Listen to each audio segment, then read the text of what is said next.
स्वागत है आपका देवभूमि दर्शन पर। उत्तराखंड की देवतुल्य जनता का बहुत धन्यवाद करना चाहता हूं कि लगातार हम उत्तराखंड की जनता के बीच में गए। माननीय प्रधानमंत्री जी के द्वारा जो यहाँ सड़कों के क्षेत्र में काम हुआ है, जो यहाँ रेलवे के क्षेत्र में काम हुआ है, यहाँ स्वास्थ्य के क्षेत्र में काम हुआ है, और कोरोना महामारी में जिस प्रकार से वैक्सीनेशन का काम हुआ दूरस्थ क्षेत्रों में, हमारे यहाँ की भौगोलिक परिस्थितियां कितनी कठिन है हम सब भली भांति जानते हैं। उसके बावजूद भी डबल इंजन की सरकार के कारण से 100% हमको यहाँ पर वैक्सीनेशन हमारी सरकार ने किया। साथ में सभी को इस महामारी के दौरान लगातार सभी को गरीब कल्याण अन्न योजना के माध्यम से 60 लाख परिवारों में सीधे सीधे अन्न पहुंचाने का काम है। और जब हम उत्तराखंड की जनता के बीच में जा रहे थे तो मुझसे आप सब भी पूछते थे कि आपके मुद्दे क्या है। तो हम कहते थे कि एक तरफ हमारे काम है जो माननीय प्रधानमंत्री मोदी जी के नेतृत्व में हुए हैं और उत्तराखंड की सरकार ने उनको आगे बढ़ाया है, और एक तरफ केवल कारनामे करने वाले लोग हैं। तो आज उत्तराखंड की जनता ने ये स्पष्ट रूप से सबके सामने कर दिया, उनके समर्थन से, उनके आशीर्वाद से आज 2/3 बहुमत से भारतीय जनता पार्टी की जो सरकार बनी है वो इस बात का प्रमाण है कि लोगों ने काम करने वाले लोगों को तरजीह दी है। भाइयों बहनों,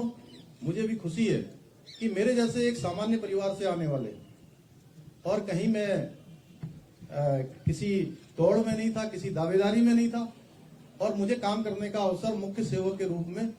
माननीय प्रधानमंत्री जी ने, मेरी पार्टी के राष्ट्रीय अध्यक्ष जी ने और केंद्रीय नेतृत्व ने दिया। और मैंने जनता से जो निवेदन किया पूरी पार्टी के साथ जाकर, हमारे सभी कार्यकर्ताओं ने किया, हमारे पदाधिकारियों ने किया, आज उत्तराखंड की जनता ने हमको जो है वो आशीर्वाद देकर भारतीय जनता पार्टी की सरकार बनाई। और यहाँ पर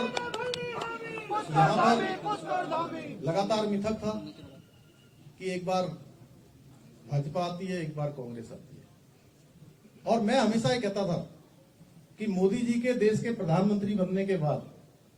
सारे मिथक टूट रहे हैं, सारे मिथक टूटते गए हैं, नए इतिहास बनते चले गए हैं, और आज उत्तराखंड के अंदर नया इतिहास बन गया है। मैं आप सबके माध्यम से कहना चाहता हूं, उत्तराखंड की देवतुल्य जनता का मैं हृदय से आभारी हूं। और हमने जो संकल्प लिया है, हमने जो संकल्प पत्र उत्तराखंड की जनता के सामने रखा है, उसमें जो भी हमारे प्रमुख मुद्दे हैं, यूनिफॉर्म सिविल कोड, हमने कहा है कि भारतीय जनता पार्टी की नई सरकार के शपथ ग्रहण करते ही हम स्टेक होल्डर्स की, हमारे प्रबुद्धजनों की, हमारे विधि विशेषज्ञों की एक कमेटी बनाएंगे, एक हाई स्तरीय, एक उच्च स्तरीय कमेटी बनाएंगे, हाई पावर कमेटी का गठन करेंगे, और वो हाई स्तरीय जो उच्च कमेटी होगी वो कमेटी एक ड्राफ्ट बनाएगी। और हम उत्तराखंड के अंदर, चूंकि हमने चुनाव से पहले कहा था, जब मैं इसको उत्तराखंड की जनता के सामने में चुनाव से पहले मैंने इस बात का संकल्प लिया था और आह्वान किया था कि हम सरकार के आते ही इसको करेंगे। इसके अलावा हमने जो भी संकल्प लिए हैं,